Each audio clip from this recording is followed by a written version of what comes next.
Jai Sri Ram, friends. Welcome to Bharat Marg, friends. Dr. Adityanjee, welcome to you. I'm just so happy that you are here, friends. Today, हम बात करने वाले हैं. U.S. threatens India with the sanctions over Iran. New Bharat stares back with no visa travel to Russia. Let's talk about it. And before going further, please subscribe the channel Bharat Marg, folks.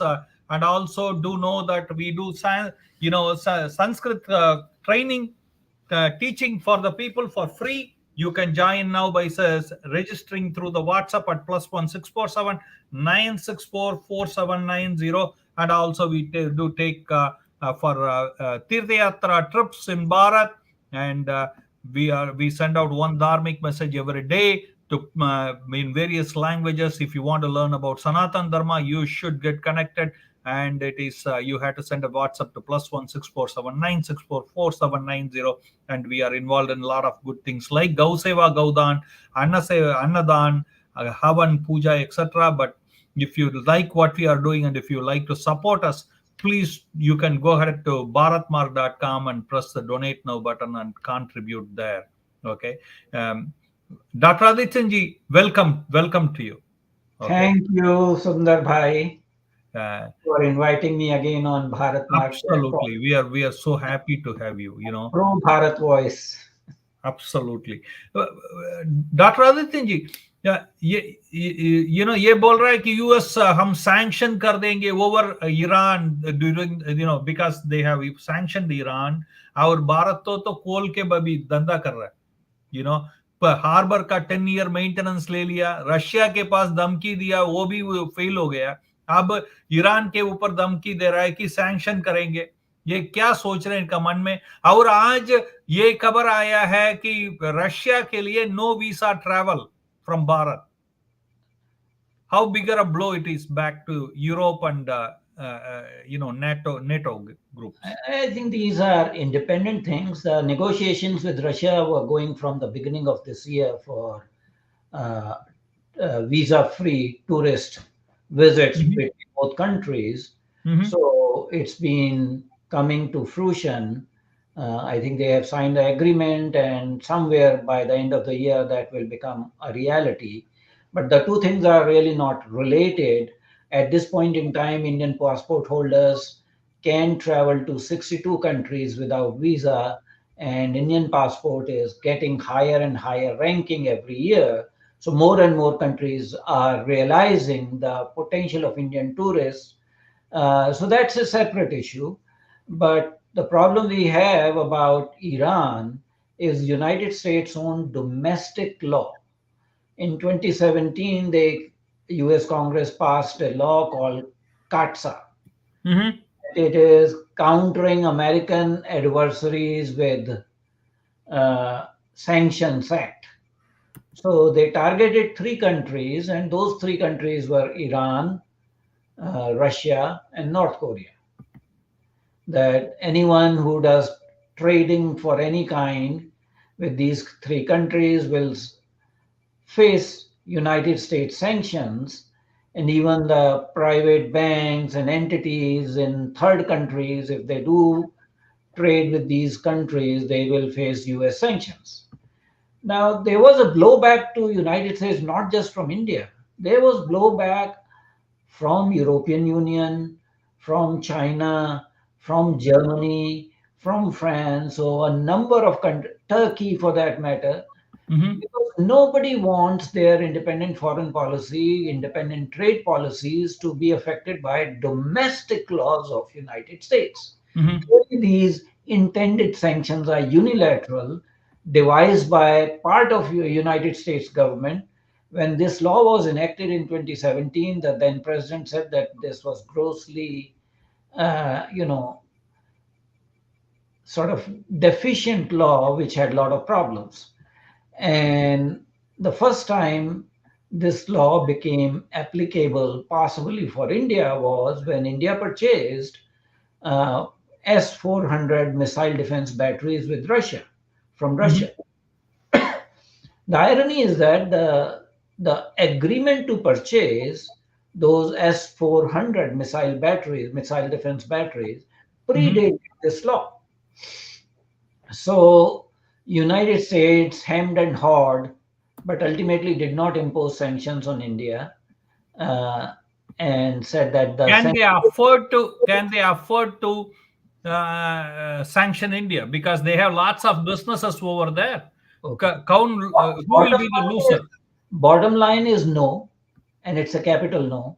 Uh, from Indian side, India has been the most sanctioned country by United States from 1947 onwards.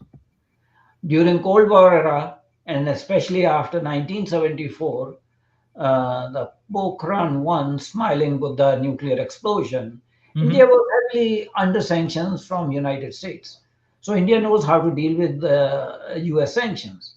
The bottom line is that at this point in time, it is like suicidal for United States because their whole Indo-Pacific geopolitical strategy depends on working with India and getting India's help in dealing with the threats emerging from Indo-Pacific.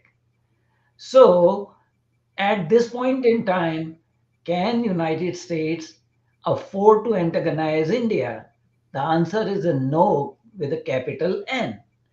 But the system in United States is such, it is devised such that small district congresspersons, they will bring a big law and with international ramifications. Now, who cares about that? Time and again, countries after countries are disregarding US sanctions and devising ways of dealing with international commerce in a free and fair manner by, you know, stepping away from United States sanctions. So new mechanisms are being created. In fact, there's talk about de-dollarization. Why it is important for India to work with Iran? Because of the Chabahar if, deep sea port. Okay, India has worked with Iran since 2003 on Chabahar airport. India has spent millions of dollars. So this agreement is not a new agreement. The work has been going on. In the past, the work was suspended because of US sanctions during the Manmohan Singh era. But at this point in time, Iran and India have signed a agreement for India to operate one deep sea port terminal from Shahid Bahishti port terminal as part of Chaba. We are already using since 2017 when India shipped wheat to Afghanistan using Chaba airport, Chaba deep sea port. Why it is important? Because of Gwadar. China controls Gwadar deep sea port. China is developing that in Pakistan and it has become a de facto Chinese naval base. Both these deep sea ports are only 140 kilometers away. Pakistan does not allow India to have overland freight access for trade with Afghanistan or Central Asian countries. So it is very, very important for India to develop an alternate connectivity route, which is through Chabar port. And it's not just the Chabar port India has invested in. India has invested hundreds of millions of dollars in road connectivity with Afghanistan. There is a road called Zaranj Delaram Highway. It's a circular highway which connects 4 or 5 Afghan cities from deep south on border of Iran with Zaranj, which is a Afghan city, to Delaram up north, and that's how this road is around 210 kilometers or 150 miles. This provides connectivity because from Chaba port you use a rail link or road link in Iran to go to Zaranj, and from Zaranj to this Zaranj Delaram highway, or so-called Route 606 or National Highway 49, to ship Indian grains and supplies to Afghanistan. And interestingly, when India was building this road in early 2000s, Taliban were actually attacking Indian personnel. India had to send actually ITBF security personnel to help 300 Indian engineers and workers who were building this road. There were 140 security staff were sent to protect because Taliban at that time were attacking. They didn't want this road to be developed. Now, Taliban are under control in Afghanistan and they realize the strategic significance of that. So they are also assisting Iran in Chabar airport and land connectivity. The other thing is that Chabar port is becoming part of what is called INTSC, International North-South Transport Corridor. In fact, in this transport corridor, to improve connectivity, trade connectivity to Central Asia and Russia, from port of Mumbai and Kandla, you ship goods by shipping channels to Chabar, and from there to Iran, to Central Asian countries, and to Russia. So again, you are finding efficient trade routes for Indian goods, Indian exports. We are also developing IMAC going towards Europe in assistance with United States. So all the major countries are developing infrastructure, whether multimodality connectivity infrastructure to promote their trade and mercantile activities because we have to deal with BRI of China. So for India, this Chabar port is very, very important. Initially, United States had said that they will, just look away about India, Iran working on Chabar airport, Chabar deep sea port. But now they are kind of threatening, and I think it may be just playing to the audience, election year, all those kind of things. But But nobody take realistically speaking, they cannot afford to antagonize India. Period. and nobody in the world is nowadays taking America seriously. Do you agree with me on that? It's Well, not that it used to be. Means it is not the hyperpower it once was from 1991 to 2009. That was the era of unipolarity. Now, that era of unipolarity slowly gave rise to a kind of nascent multipolarity, or what we have is basically oligopolarity with nascent multipolarity, in which newer powers are emerging. And Russia is also a spent power, but nevertheless, it's a nuclear power. It has a lot of, natural resources, largest country, commodities, nuclear weapons, very high technology and base. So, despite a weakened Russia, Russia is not to be sniffed at. China is the rising hegemon. India is a rising power. It's not a superpower, but it will be a middle level power in near future. And America is dependent on India to deal with growing Chinese threat in Indo-Pacific. So it does not make sense for United States to antagonize India or step on the toes of India, because this is, cutting your own nose to spite your face. but how do you see what are the advantages of Indians having no visa travel to Russia? Which who benefits the most out of it? You, how America will see this. It has nothing to do with United States. That is number one. It is a bilateral issue between India and other 62 other countries where there is no visa travel. It is to promote tourism.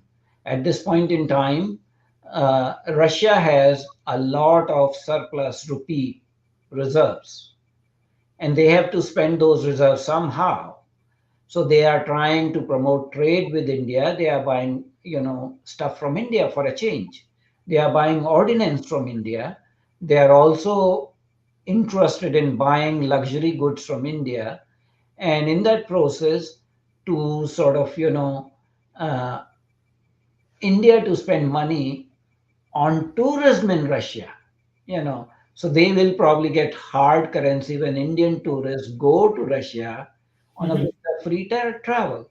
So ultimately, the beneficiary more would be Russia rather than India. But it adds to the stature of a country when more and more countries accept your passport and its strength and allow visa free travel. So the steps are not related in a geopolitical sense, but actually it also demonstrates the resilience and rising stature of India in the international arena. Again, I will come back to Uh, Chabar Airport. Uh, I want mhm. to emphasize for our audience why Chabar Deep Sea Port is important for India. Mhm. We have to go back to history. Pakistan gave Gwadar port to China to develop, and China has developed into a de facto naval and military base.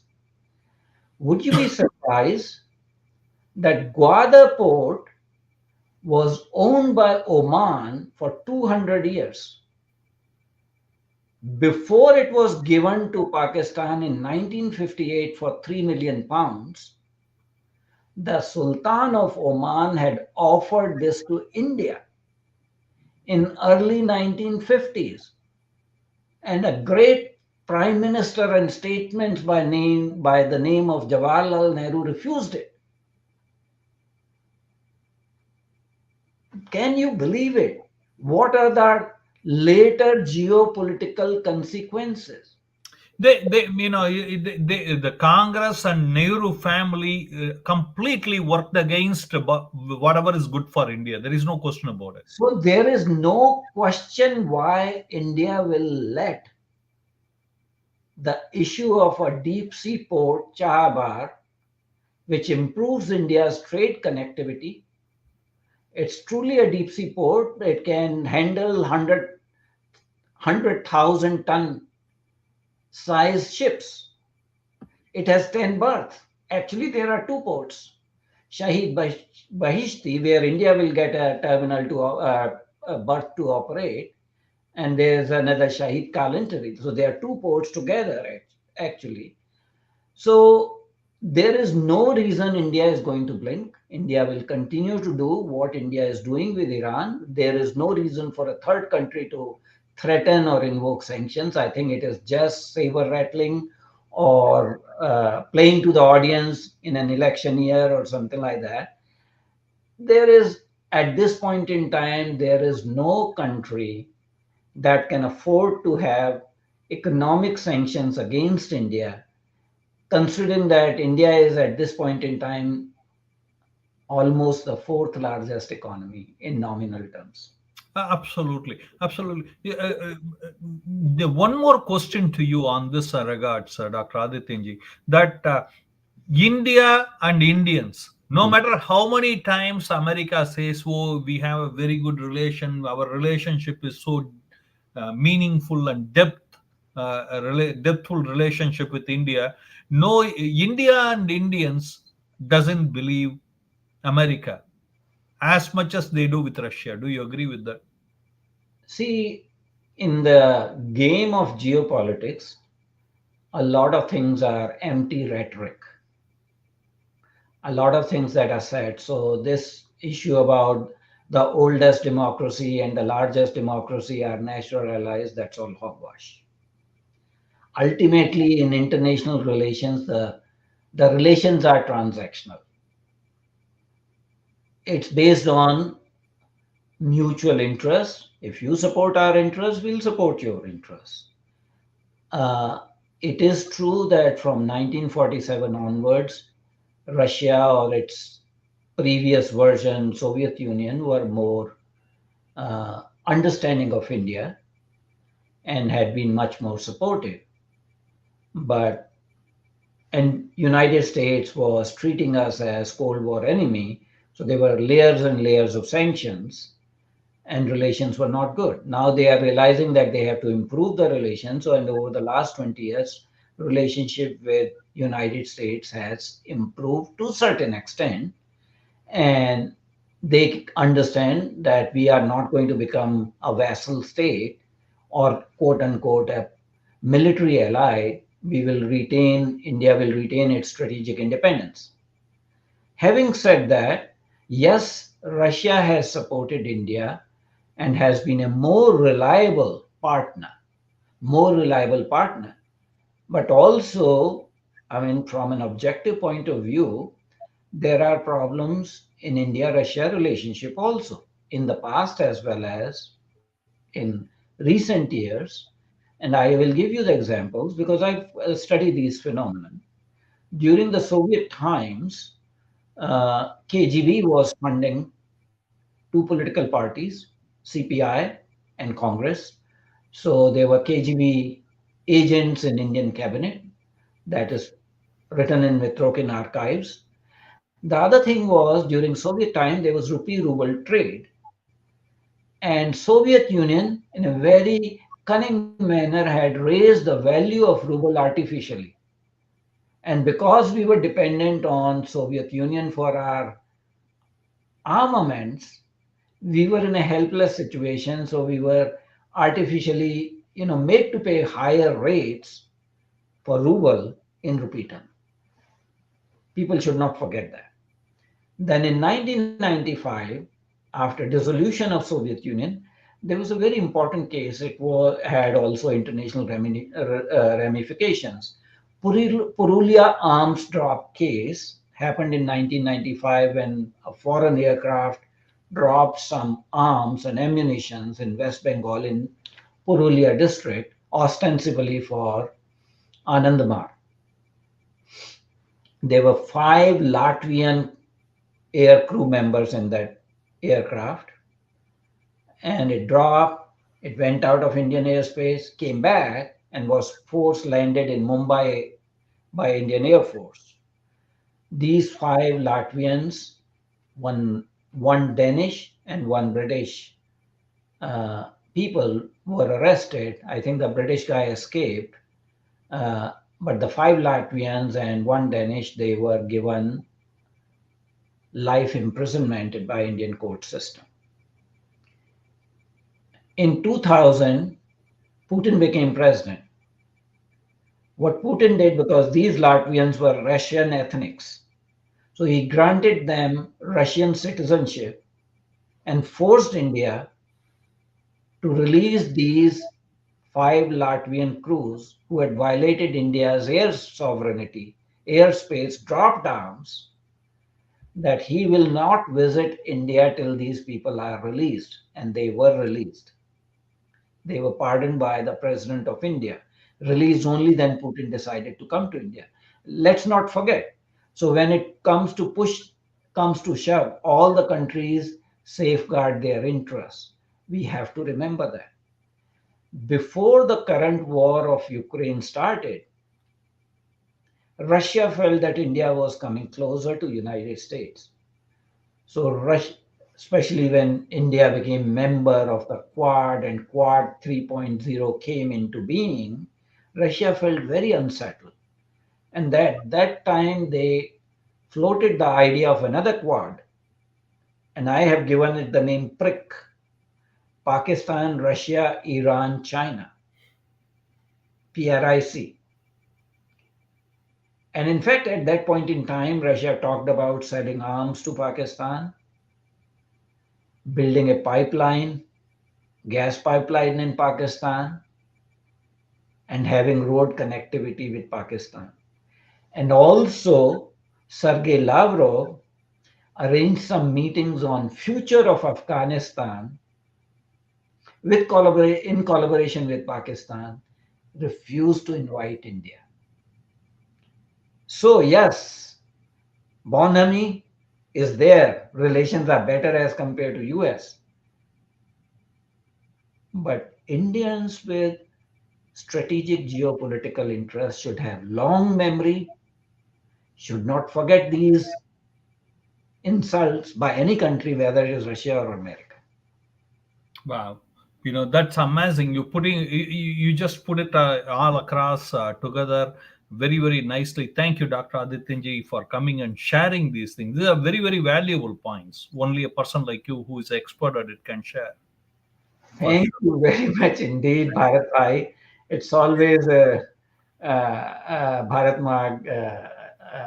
It's always a pleasure to come on Bharat Marg, Sundar. You know what? I really enjoy. I learn a lot from you. There is no question about it. Okay, appreciate it. And Jai Shankar ji, the Minister of External Affairs, he didn't take it that much seriously about the sanction thing. Like you said, he was kind of like a water on the duck's back kind of thing. He just India does not have to do anything. They can make their own noise, or after making some noise, that will die out because they know in real terms they cannot do anything to India. But one last question to you, Dr. Adityanji. There is a huge Indian diaspora Yeah. in America. Hmm. How come India bashing happens so consistently from America, irrespective of a strong, powerful Indian diaspora? Having diasporas can have unintended consequences also. It works both ways. Shall I say anything more? You know what I'm trying to tell you. Absolutely, absolutely. But I'm always wondering because you have all the top CEOs, executives. Everybody is from Hindu community of Let what we me call say India. that Indian diaspora, especially Hindu Americans, are not as strong as Jewish Americans or Israeli Americans. But then they are playing for more than 100 years. Right. But anyway, thank you very much, Dr. Adityanji. Thank you for sharing. Appreciate it. And friends, what do you think about it? Let us know. The U.S. threatens India with sanctions over Iran. New Bharat stares back. What do you say? Do you agree with what Dr. Adityanji says? You have any comments, feedback? Let us know. We will love to hear from you. Thank you, Dr. Adityanji, and looking forward to seeing you very soon in the next video. Till then. Jai Sri Ram, Jai Bharat. Thank you, Sundar Bhai.